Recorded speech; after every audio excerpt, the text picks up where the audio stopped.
Les camélias sont de très beaux arbustes, très décoratifs.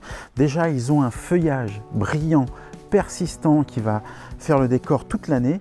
Et puis très tôt, parfois dès le mois de janvier, ils se couvrent de fleurs et en fonction des variétés, ils peuvent être en fleurs pratiquement jusqu'au mois de mai. Donc c'est une floraison précoce, c'est un moment où il n'y a pas beaucoup de couleurs au jardin.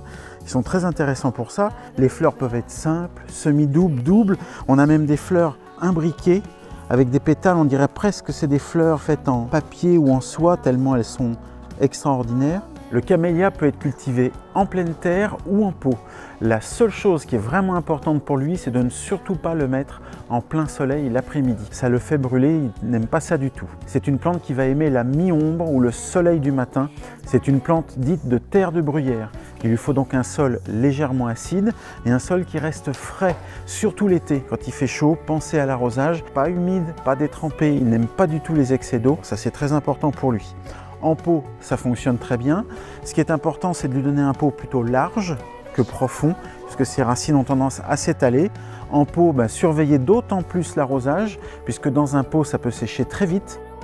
Le camélia est plutôt résistant au froid. Certaines variétés peuvent même résister jusqu'à -20.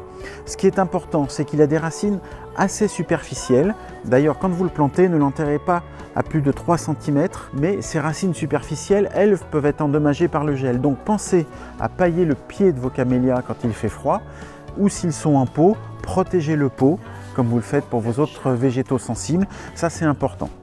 Il existe d'innombrables variétés de camélias. Pour les camélias dits japonica, on en compte plus de 15 000. Donc vous avez vraiment le choix de couleurs avec des blancs, des roses, des rouges. Il y a vraiment un choix très important. Et des tailles aussi qui sont très différentes. Vous avez des camélias qui resteront très petits, d'autres qui peuvent atteindre plusieurs mètres de hauteur. Avec le temps, ça pousse doucement. Et puis il y en a un que j'aime beaucoup, c'est une petite nouveauté. On a ces petites fleurs, les boutons sont rouges, elles s'ouvrent en blanc rosé comme ça. Là on en voit une toute petite qui est en train de tomber, vous voyez, elles sont toutes petites. L'intérêt de cette variété, c'est d'avoir un port un peu plus naturel, érigé, qui lui donne un côté un petit peu plus champêtre que les autres qui ont un port un peu plus classique. Celui-ci, son petit nom, c'est les camélias Cupido.